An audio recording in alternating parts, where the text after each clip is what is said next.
By 2011, Egypt's government, led by President Hosni Mubarak, had stood unchanged for nearly 30 years. Tunisia's Jasmine Revolution, which began with a young fruit seller setting himself on fire, had just recently ousted its long-standing dictator, according to Dr. W. Andrews Terrell of the Strategic Studies Institute. On January 11th, an Egyptian demonstrator lit himself on fire outside the Cairo Parliamentary Building, an act of self-immolation echoing the beginning of the Tunisian Revolution and protesting economic conditions, which included an increasing rift between the rich and the rest, a majority of Egypt's increasing 80 million citizens. The BBC lists police brutality, corruption, oppression, unemployment, societal polarity among the reasons that Egyptian revolutionaries, capitalizing on this wave of change, planned a demonstration on Egypt's Police Day, January 25th.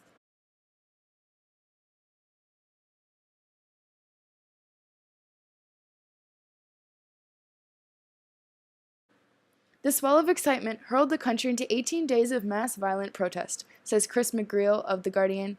In a state of panic, the government shut down social media and shot down protesters with rubber bullets and tear gas. However, oppression failed to stop the protest.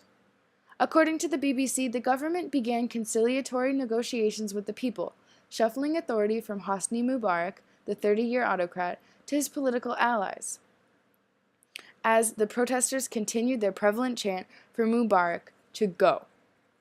According to the Guardian newspaper, convinced by the demonstrations, the military refused to open fire on the protesters. Mubarak fled, surrendering power to the Supreme Council of Armed Forces. The BBC reports the Supreme Council of Armed Forces suspended the constitution and maintained martial law until the next parliamentary election. In June 2012, Mohamed Morsi of the Islamist Muslim Brotherhood Freedom and Justice Party was elected president.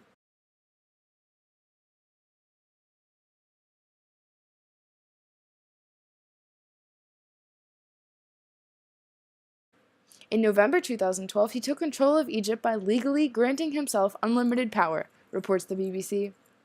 Another round of Egyptian protests and a military coup d'état replaced Morsi with the former general Abdel Fattah el-Sisi as president in 2014.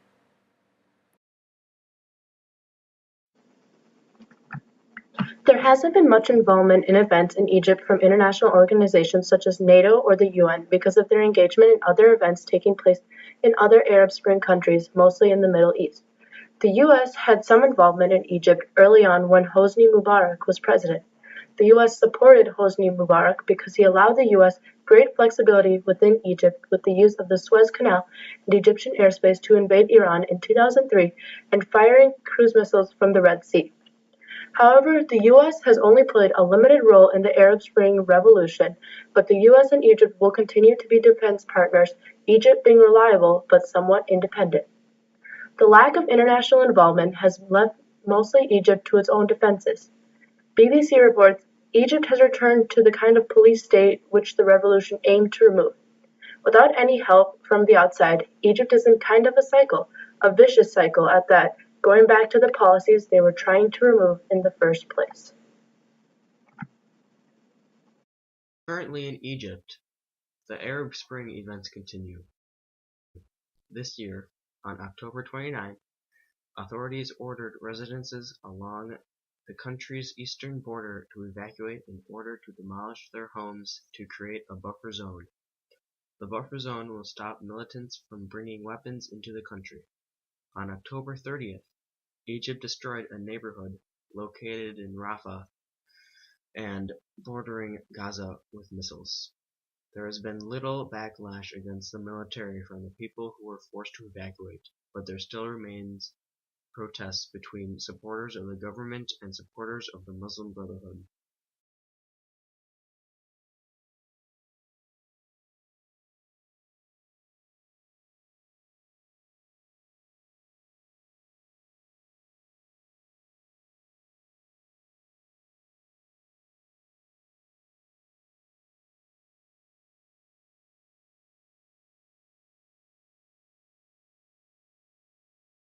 Abdel Fattah el-Sisi, formerly the Chief of Staff and Defense Minister.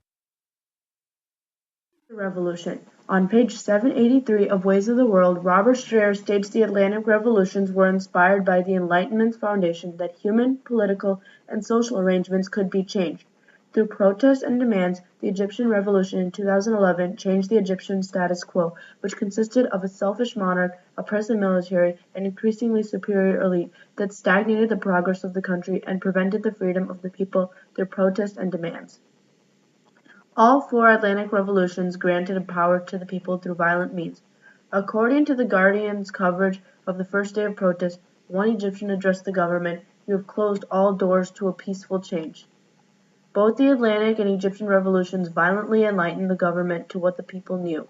Popular sovereignty was a right of people. The Egyptian Revolution was a process initiated by the Egyptian middle-class majority that changed the government system and gave people relative control. The largest result was that the world now knows that the Egyptians have the power to make these changes and the government is at their mercy. The Guardian quotes Mohammed Abdul Ghedi, "Now we will choose our leaders, and if we don't like them, they will go." One may argue the Egyptian revolution was not legitimate because after Mubarak was sacked, the country resumed alternate periods of police state and despotism. A similar instability after the French Revolution did not detract from its lasting significance and the chance toward a republic that it represented.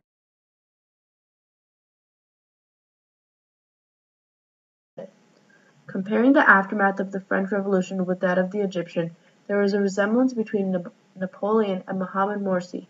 Both revoked some changes and solidified others with legislature. Napoleon had the Napoleonic Code, and Morsi redrafted the constitution, albeit with a notably Islamic slant.